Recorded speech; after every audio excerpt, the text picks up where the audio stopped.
네, 안녕하십니까. 저 서울시 여성능력개발원 미래의 유망 직업 알아보기. 오늘 강의를 맡게 된 저는 놀 줄 알아야 볼 줄 안다. 노는 문화를 열심히 만들고자 하는 노는 크리에이터, 네, 노는 문화 크리에이터 이은경입니다.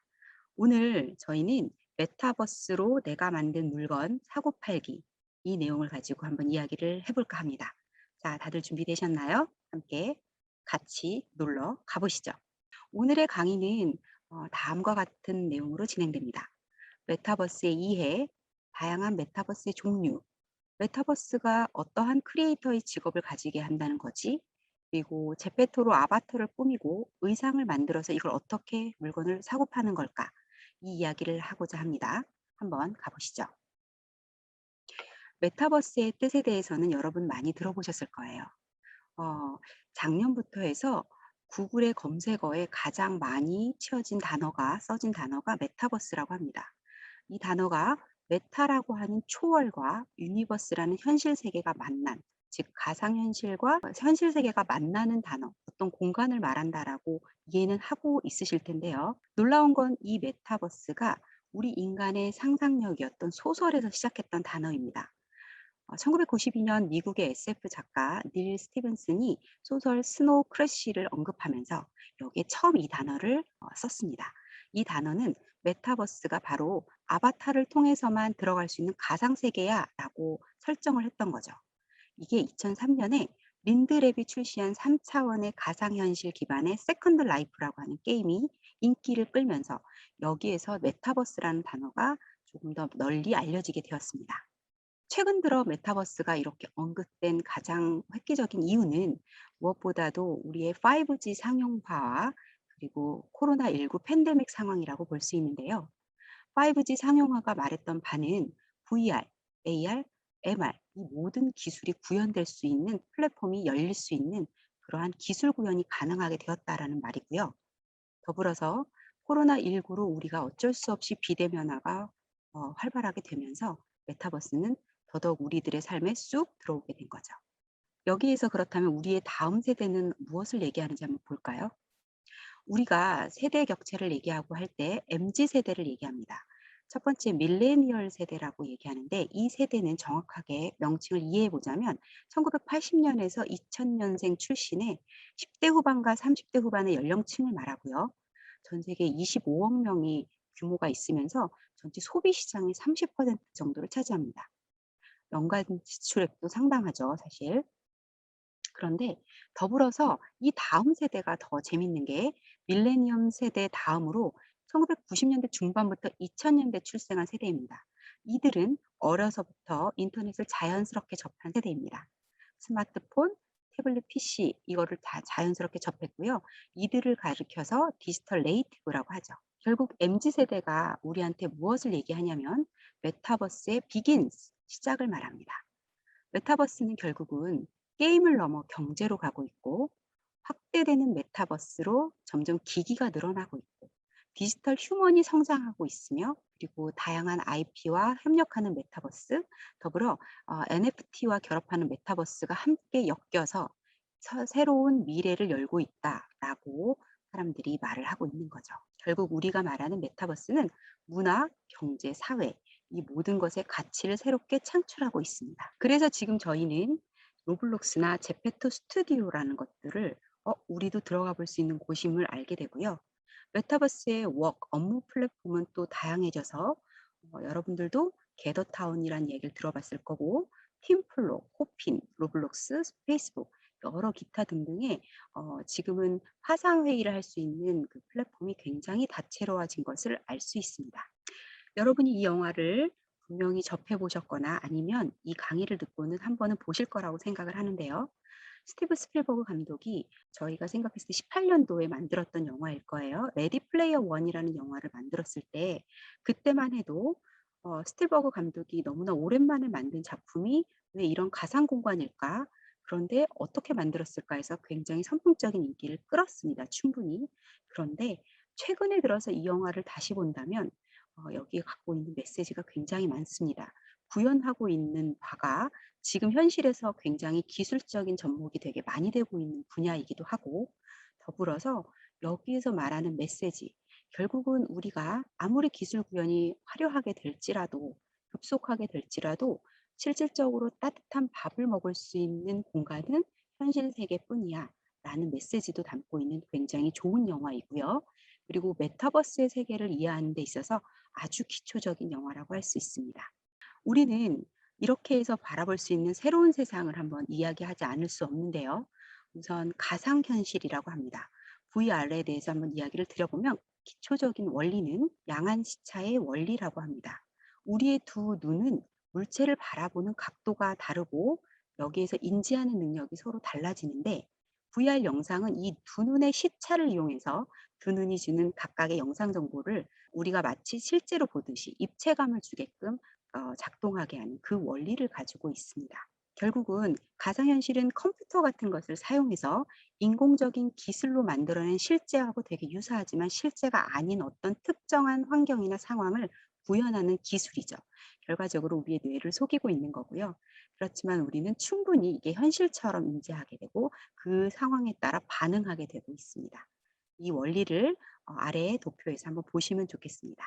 이런 VR이 이루어지는 데 있어서 가장 중요한 건 장비입니다. 2016년 이맘때쯤에 오큘러스가 아마 새롭게 제품을 출시하면서 갑자기 굉장히 많은 업체들이 IT 기업들이 VR 장비 시장에 뛰어들었습니다. 그리고 우리 삼성 기어도 이때부터 굉장히 활발하게 출시됐던 것들을 기억하고 있는데요. 머리에 착용하는 화면 표시 장치이고요. VR은 실제 아직까지는 어떤 장비를 써서 보여지게 됩니다. VR의 촬영 장비도 이렇게 많이 다양하게 구비되어 있고요. 지금 응용되는 VR의 반은 어떠냐면 가장 처음 우리가 익숙한 것은 아마 게임 분야일 겁니다. 옆에 보이는 첫 번째 이미지는 이 VR에서 실제 모습에는 그냥 평범한 어떤 공간에 저 나무판 하나가 있고 거기 위에 서 있을 뿐인데 우리가 VR 그 안경을 구글 글래스처럼 쓰고 나면 저 공간이 갑자기 굉장히 고층의 엘리베이터 위에 옥상 위에 뛰어 있는 것처럼 보이기 때문에 굉장히 떨리게 되죠. 그래서 걷지를 못하는 그런 모습을 유튜브에서 확인할 수 있습니다. 더불어 저 밑에 비트 세이버라고 하는 거는 노래와 함께 게임을 하는 건데 우리 옛날에 발로 퐁퐁 하면서 춤췄던 그런 게임처럼 이게 인제 VR 안경과 그다음에 세이버, 칼을 가지고 이 각각 다가오는 장애물을 깨부시는 그러한 게임처럼 보이는데 노래와 함께 굉장히 신나게 되어 있습니다. 우리 아이들도 가끔 VR 체험방에 가면은 이렇게 즐겁게 아직은 좀 비싼 돈을 치르고 하는 것을 보게 되지요. VR 가상현실의 또 다른 재미있는 분야는 사실 디자인입니다. 이 틸트 브러쉬라고 하는 것은 잊지 않고 유튜브를 가서 보시기를 바라는데요. 장비가 있습니다. 실제 그 3D 상상의 공간을 본인이 어떤 틸트 브러쉬라고 하는 장비로 그려내는 겁니다. 지금까지 우리는 그림을 어떤 화폭에다가 담는 거라고 생각했는데 우리 이 공간이 그림을 그릴 수 있는 충분한 화폭이다라고 말하고 있는 거고요. 여기를 통해서 저희가 지금까지는 평면으로 그렸던 것을 아니면은 공예나 이런 식으로 직접 만들었던 것을 만드는 것 같은 형태로 VR로 구현할 수 있습니다. 이 분야의 아티스트들이 굉장히 활발하게 움직이고 있는 것을 볼 수 있으니 틸트 브러쉬 한번 잊지 않고 확인해 보셨으면 좋겠습니다. AR 증강현실에 대한 내용도 굉장히 거대하게 벌어져 있는데요. VR과 AR의 차이를 잠깐 생각해 보면 VR은 우리가 어떤 장비를 써서 가상현실로 들어가는 것이지만 AR은 실제 있는 우리의 현실 모습에 우리가 가짜의 증강현실을 같이 얹혀주는 것이 차이입니다. 지금 이 화면을 보시면 아마 여러분이 제가 말씀드린 내용을 충분히 이해하실 수 있을 것 같습니다. 화면을 한번 보시죠.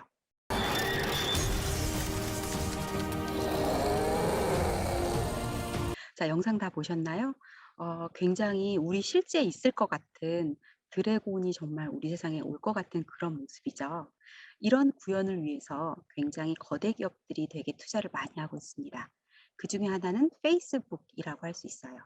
페이스북은 이미 다양한 방식의 지금까지는 안경으로만 됐다면 지금은 AR 손목 밴드 같은 걸 통해서 작은 장치로 우리 현실 세계와 가상 세계를 만나는 장치들을 계속 만들어내고 있습니다.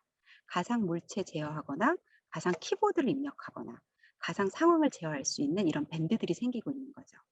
애플 또한 반지를 만들어서 내진 장갑에 특허를 내서 이 기술 구현이 상용화될 때까지 계속 준비하고 있다라고 생각하시면 됩니다.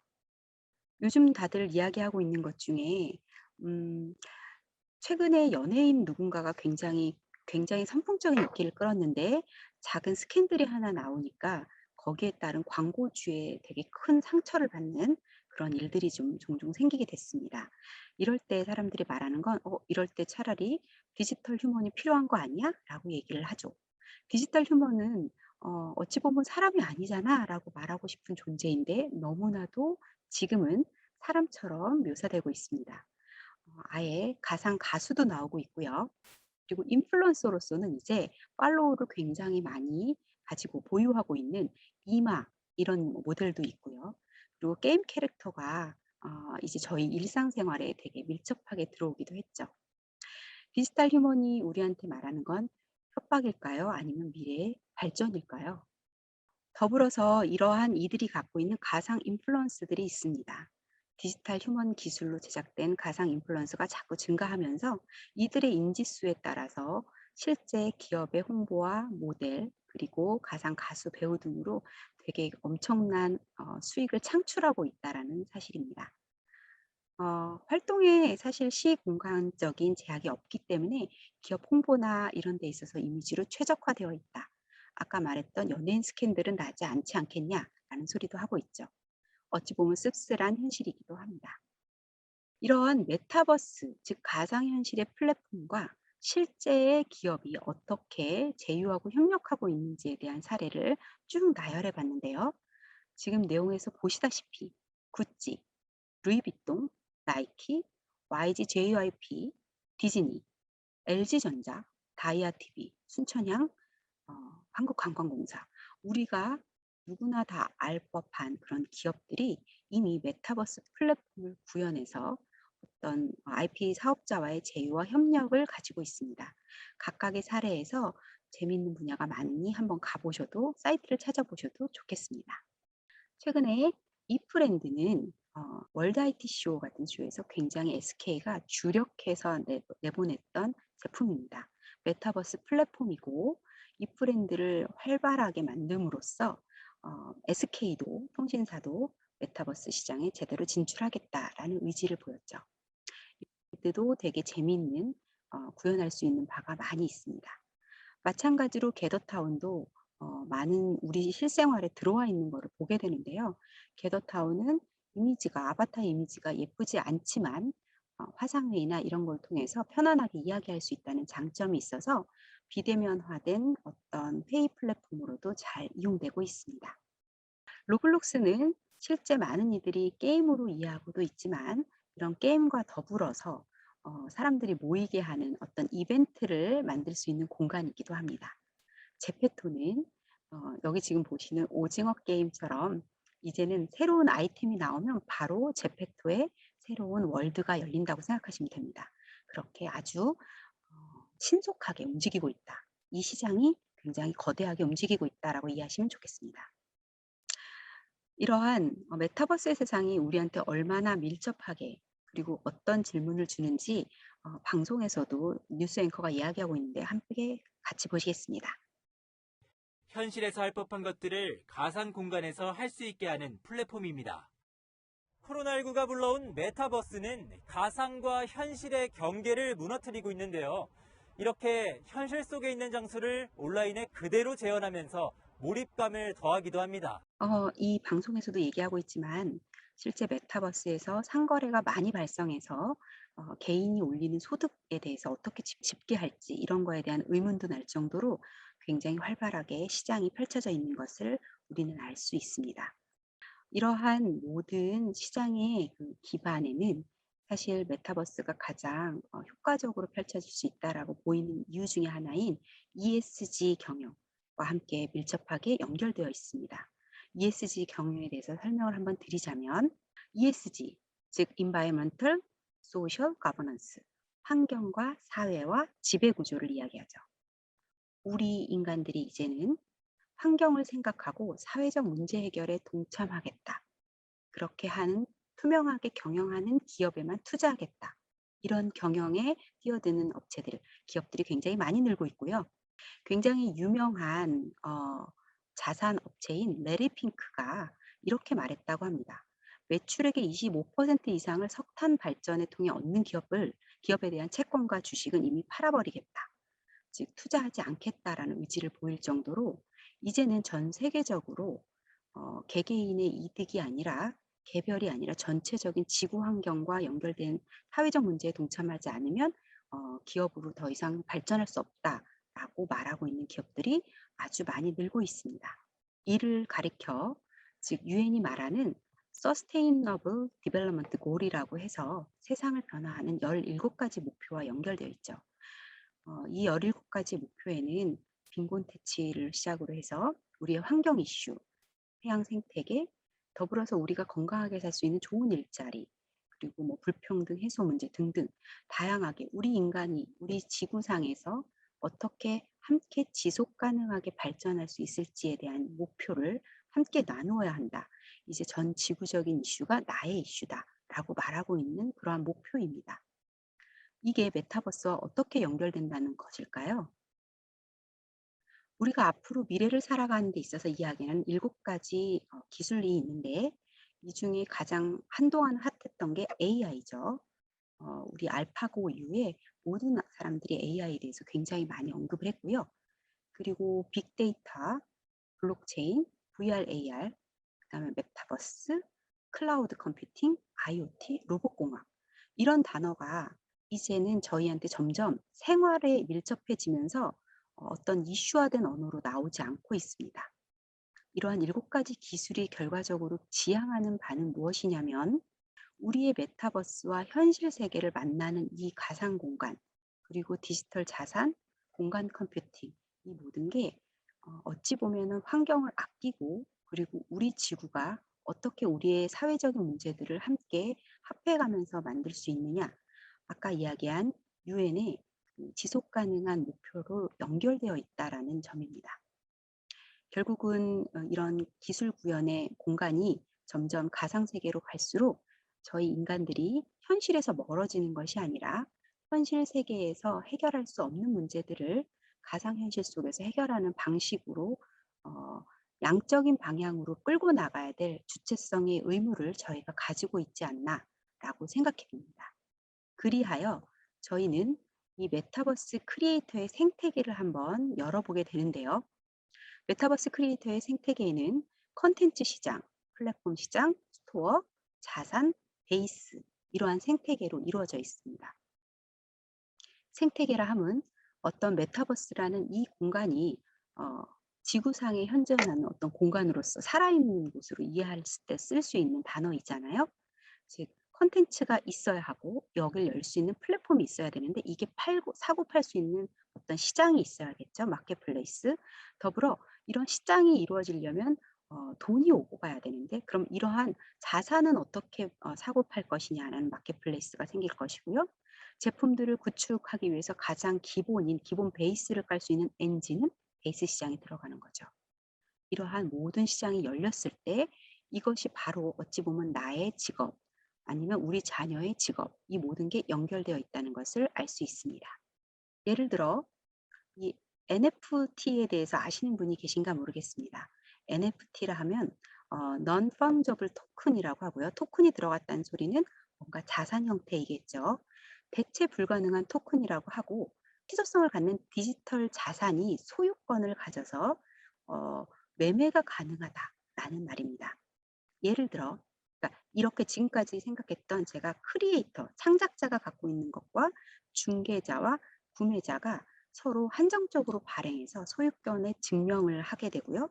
이로써 인해서 자산 가치가 생기게 된다라는 겁니다. 그래서 이 NFT 로고를 달린 어떤 제품은 이미 자산이 되었다라는 거예요. 여기서 말하는 창작자의 제품들이 아주 엉뚱하게 어떻게까지 말할 수 있냐면 예를 들어서 잭도시 트위터 공동 창업자의 첫 트윗이 약 33억 원에 낙찰이 됩니다. 더 엉뚱하게는 어떤 미국의 영화 감독인 알렉스 말리스라는 이 감독의 방귀 소리가 70만 원에도 이미 오고 갑니다. 이런 식으로 어찌 보면은 무형의 알 수 없는 어떤 창작의 내용이 중개자를 통해서 구매자까지 NFT라는 인증을 받아서 자산 가치를 갖는 그런 세상에 우리가 놓여 있다입니다. 그래서 저희가 메타버스 크리에이터라는 단어를 아주 이제는 익숙하게 쓰게 됐는데요. 여기서 말하는 크리에이터라 함은 예를 들어서 크리에이터 렌즈는 자신의 캐릭터와 자신을 동일시해 가면서 그리고 자신의 캐릭터를 가지고 어떤 크리에이터 시장을 열면서 최소 월별 1,500만 원의 수익이 있다라고 들었습니다.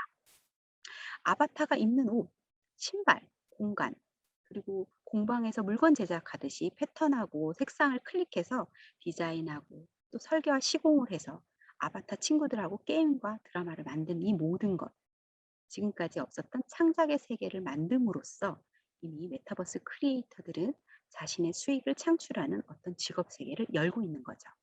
오픈시라고 하는 이 공간도 재밌었습니다. 우리가 경매라 하면 미술 작품이 오고 가는 건 크리스티 경매가 되게 유명하거든요. 우리는 어떤 예술가들이 만든 창작 제품의 가치를 높이 사서 경매를 통해 자신이 지불하고자 하는 비용을 충분히 지불해서 작품을 소유하고자 합니다. 이것이 인간이 갖고 있는 욕망이거든요. 이와 같이 오픈시라는 사이트를 가보면 굉장히 엉뚱한 크리에이터들의 아트 작품들이 있고요. 이 마켓플레이스를 통해서 사람들은 어, 열심히 경매에 들어가는 거죠. 그래서 여기 오픈시 IO를 들어가 보면 되게 재밌는 작품에 경매가가 붙어 있는 것을 알 수 있습니다. 그리고 우리 또한 이 경매에 들어갈 수 있는 거죠. 다시 한번 점검해 보면 지금처럼 벌어져 있는 그동안의 모든 사고 파는 오프라인 커머스가 점점 온라인화되고 있는 건 코로나 이후에 급속하게 발전됐던 추이인데요. 이런 추이가 가속화를 받아서 메타버스 커머스로 확 넘어 들어왔습니다. 로블록스에 구찌 제품들이 엄청나게 많이 보여지고 있고요. 제페토에는 구찌가 막 보여서 많은 이들이 구찌 상품을 사고 싶은 열망을 게임에서부터 시작한다라고 볼 수 있는 거죠.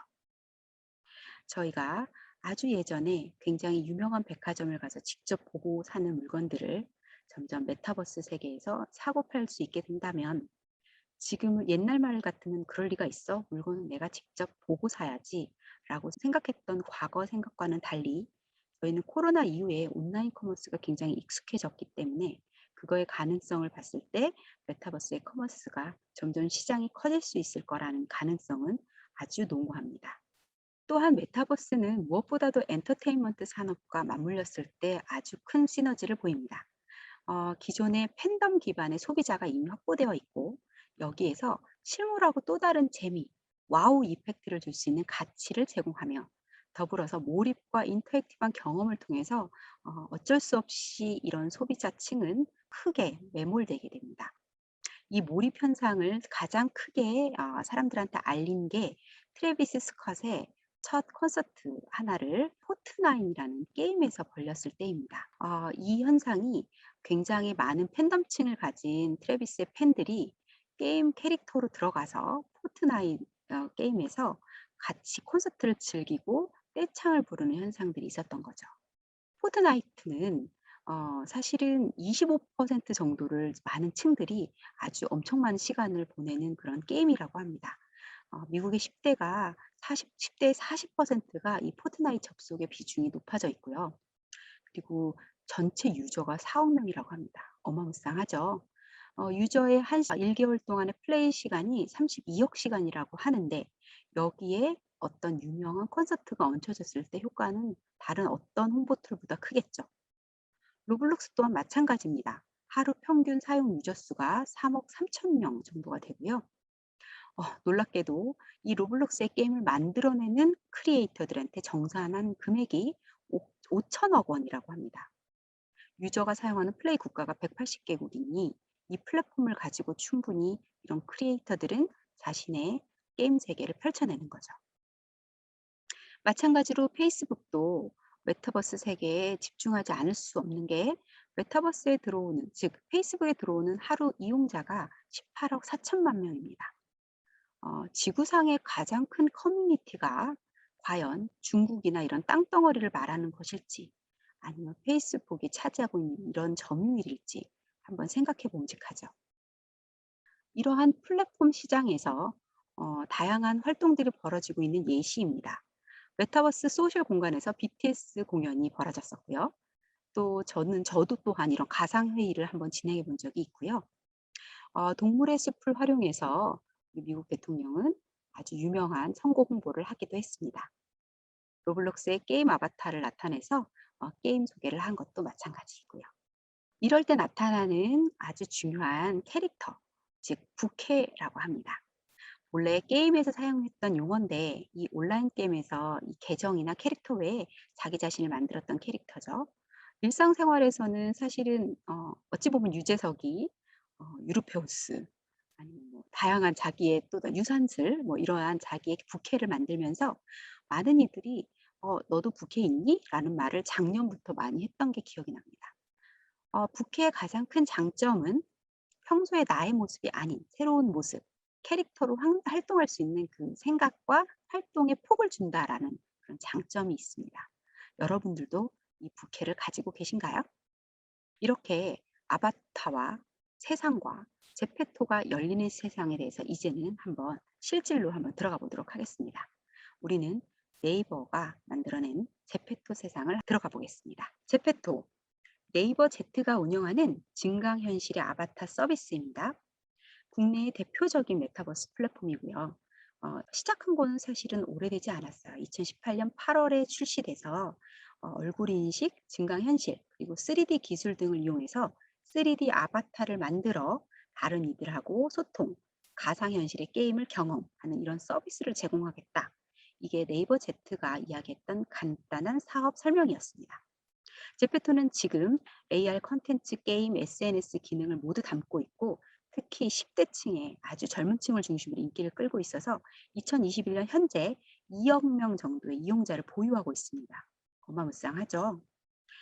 메타버스는 사실은 가상현실보다 지금까지 이루었던 가상현실보다 좀 더 진화한 개념으로 이 아바타를 활용해서 다양한 활동할 수 있는 공간이었습니다. 제페토는 이용자와 굉장히 닮은 3차원의 아바타를 만들 수 있는 기회를 주고요. AR 기술로 실제 사진이나 가상 배경에서 자연스럽게 합성해 주는 그런 방식으로 이루어져 있습니다. 우선 애플리케이션을 켜서 카메라로 자신의 얼굴을 촬영한 후에 이 AI 이 기술을 통해서 나와 닮은 캐릭터를 생성할 수 있습니다. 더불어서 나의 표정, 몸짓, 패션 스타일 이런 것들도 자신이 원하는 선택하는 대로 바꿀 수 있는 장점이 있고요. 그리고 SNS 기능이 굉장히 접목된 게 장점인데 이용자끼리 이런 가상현실에서 문자, 음성, 이모티콘 이런 것들을 아주 쉽게 소통할 수 있게 해놔서 가상 세계에서 이용자들이 함께 게임도 하고 춤도 추고 다양한 활동을 소통하는 그런 구조입니다. 제페토가 더 유명해졌던 거는 유명 브랜드, 연예 기획사 이들과의 제휴를 굉장히 활발하게 진행을 해서요. 국내 대표적인 엔터테인먼트 업체인 SM, YG, JYP, 빅히트 모든 이들이 이런 케이팝의 모든 어떤 산물이 됐던 공간들이 다양한 콘텐츠를 내는데 제페토를 같이 이용하고 있습니다. 보면 기타 외에도 어떤 회사와 어떤 서비스가 이어졌는지 한번 검토해 보겠습니다. 에픽 게임즈가 바로 포트나이트 게임을 만든 업체이고요. 러블럭 코퍼레이션이 로블록스 게임을, 마이크로소프트가 마인크래프트 게임을, 페이스북이 호라이즌이라는 게임을, 구글은 구글 어스를, 네이버 Z는 제페토 앱을 저희가 서비스만 봤는데 이렇게 기업을 들어가서 보니 얼마나 대형 기업들이 이들을 창출하는 데 노력하고 있는지 볼 수 있죠. 그리고 이분들이 다들 펼쳐내는 어떤 기업 게임 이 형태는 모두 게임입니다. 제가 가장 좋아하는 네이버 제페토의 세상 중에 하나인 한강입니다. 한번 같이 보시도록 하겠습니다.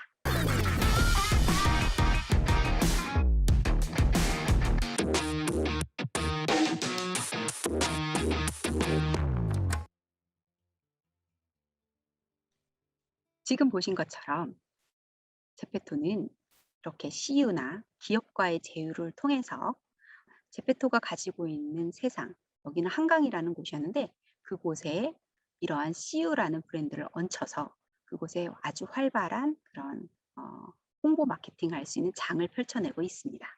그러면 이제는 우리도 제페토가 뭔지 궁금해질 수밖에 없죠.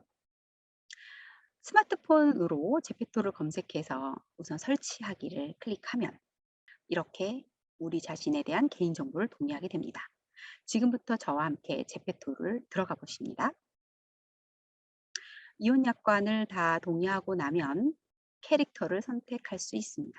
내가 원하는 캐릭터를 선택해서 캐릭터만 선택하면 재미가 없었을 건데 그 다음 단계를 본다면 이렇게 본인들이 캐릭터의 이름도 지어줄 수 있고요.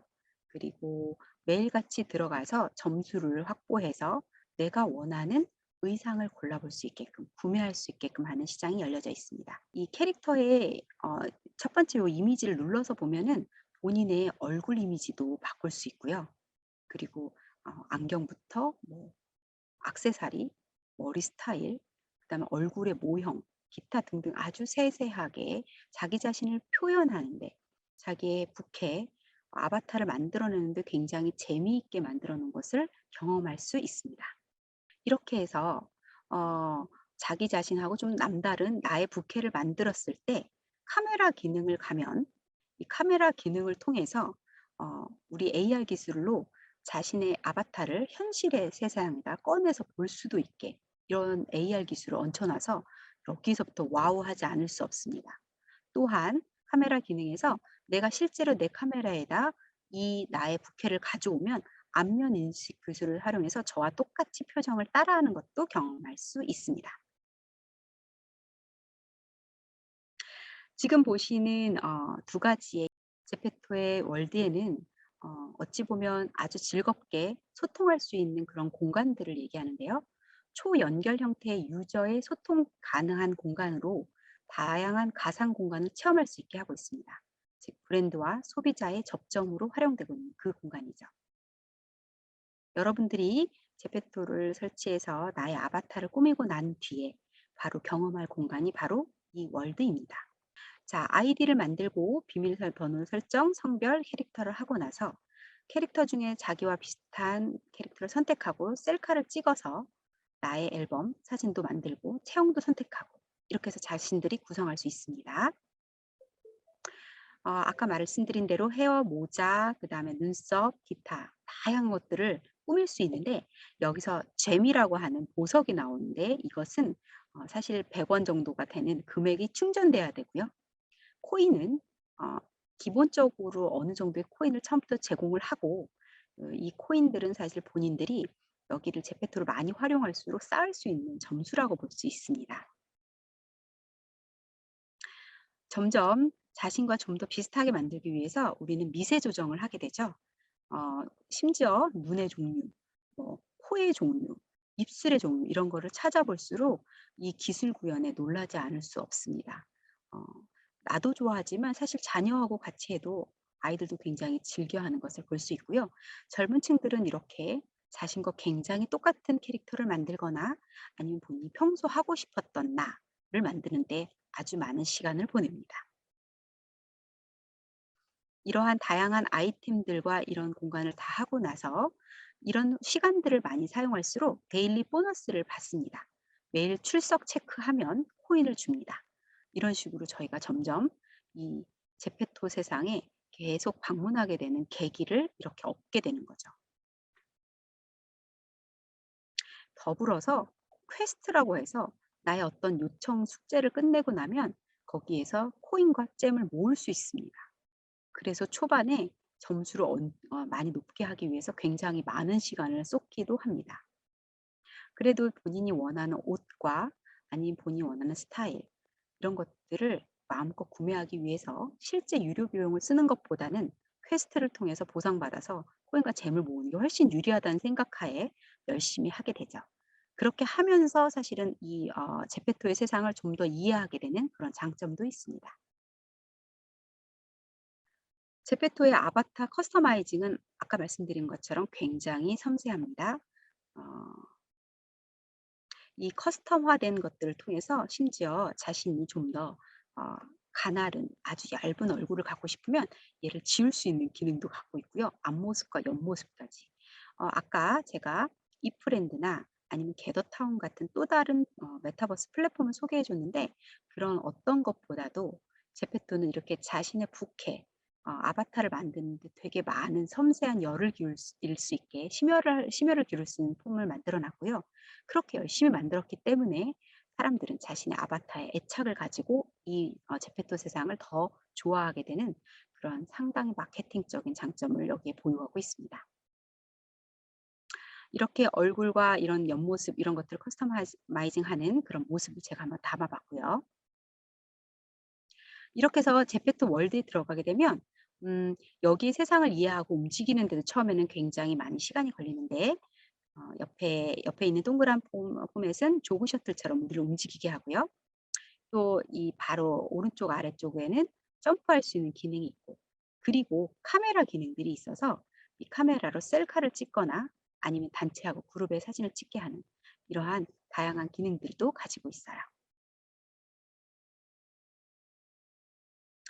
제페토 월드는 들어가서 플레이하는 구조로 되어 있으니 가장 제가 대표적으로 소개하는 한강공원은 잊지 않고 한번 꼭 가보셨으면 좋겠습니다. 한강공원을 가면 한강공원 여행하는 세 가지 팁이 나와요. 첫 번째는 캠핑장 텐트 앞에서 치킨 먹고 불타고 샷 찍기. 아니면 두 번째는 편의점 가서 편의점 옆에 있는 선착장에 가서 도넛 보트 타기. 세 번째는 자전거 정거장 옆에 지하철역 방문하기. 이렇게 뭔가 팁을 주기도 하거든요. 어, 아이들하고도 가봤고 또 어른들하고도 같이 수업할 때 가보면 많은 사람들이 이 한강공원을 보면서 제페토의 그 놀라움에 입을 굉장히 많이 환호성을 일으키곤 합니다. 지금 보는 것처럼 제가 지금 들어온 여기는 한강공원이고요. 한강공원의 왼쪽 하단에는 조그 셔틀처럼 우리를 움직이게 하는 그런 스위치가 있고 그리고 오른쪽 하단에는 점프할 수 있는 기능이 있어서 장애물이 나왔을 때 점프로 뛰어듭니다. 여기 3D 공간을 이동하고 싶으면 조그 셔틀이나 이 화살표가 아니고 이 화면을 건드려야지 전체가 보이게 되어 있습니다. 가끔 여기에 이렇게 손자국이 있어서 이게 뭐지? 버튼을 클릭하라고 나와 있는데 이 버튼을 클릭했을 때 예를 들어서 지금 이 모습에서 본다면 이런 의자에 앉게 하거나 아니면 물건을 구매하게 한다던가 이런 기능들을 추가로 경험할 수 있는 그런 버튼들이 있습니다.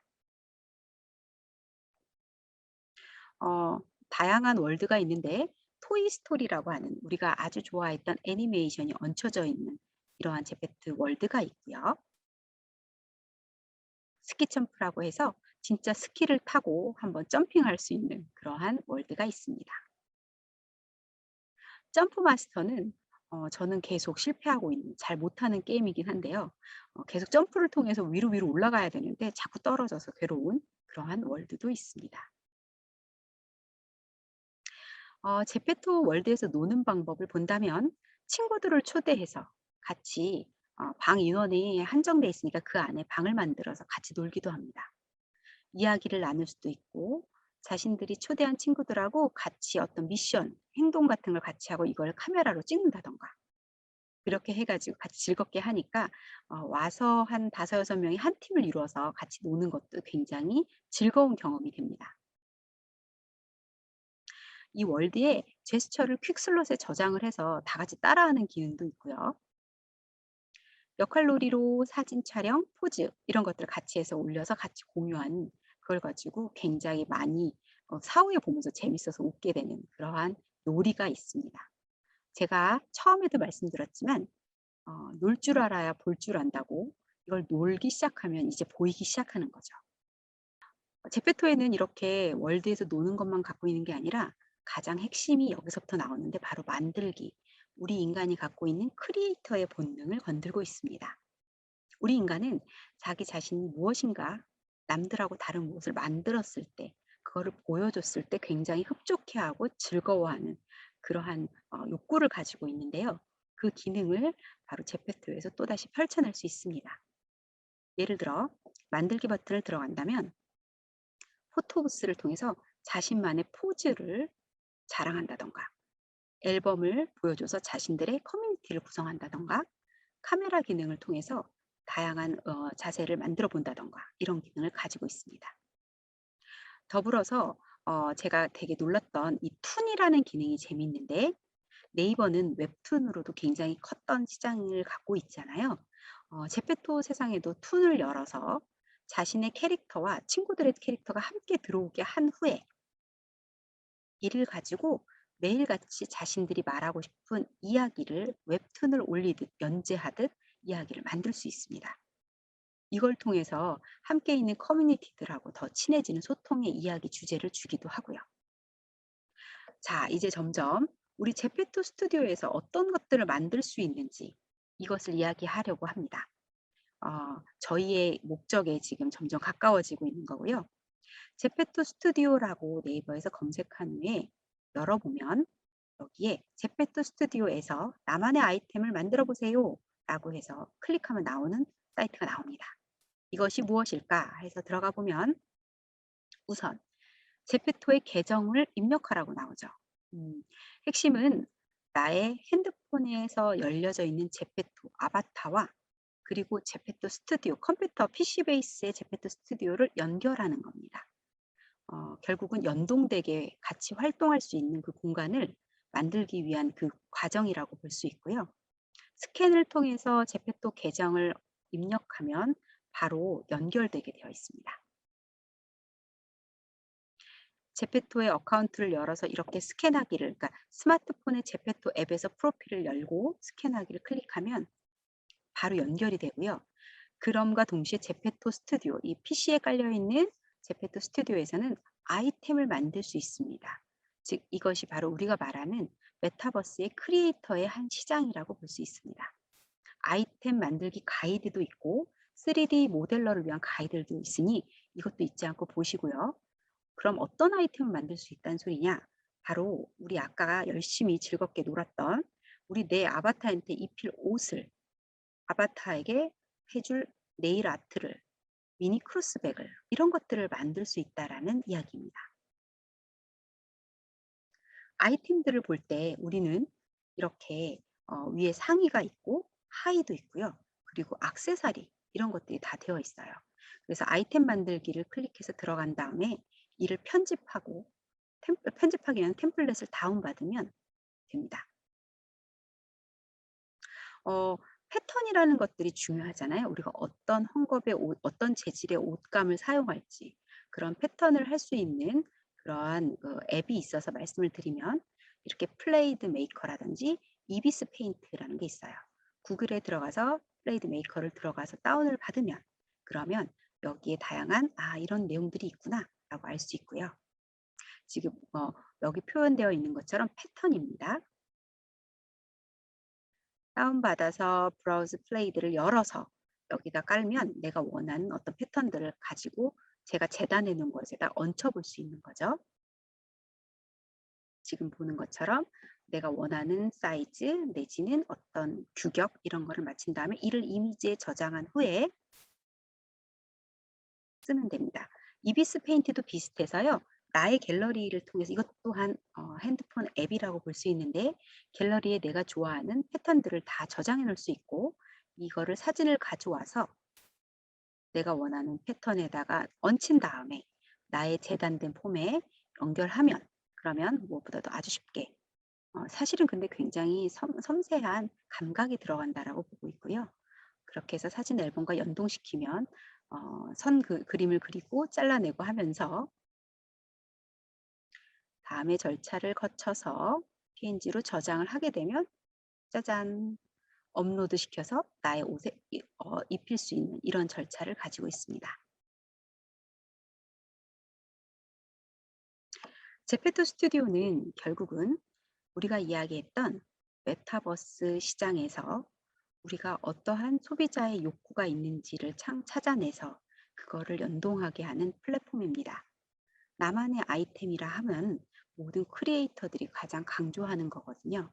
정말 내가 갖고 있는 아이템을 만들어서 나만 입었을 때 사람들이 생각할 수 있는 자신의 욕구의 그 발현 이런 것들을 건드려서 쉽게 만들어 보렴이라고 이 플랫폼은 얘기하고 있고요. 템플릿을 이용해서 아주 쉽게 제작해 봐. 이렇게 해서 시작하니까 여러분이 가장 해야 할 가장 핵심은 해 보는 겁니다.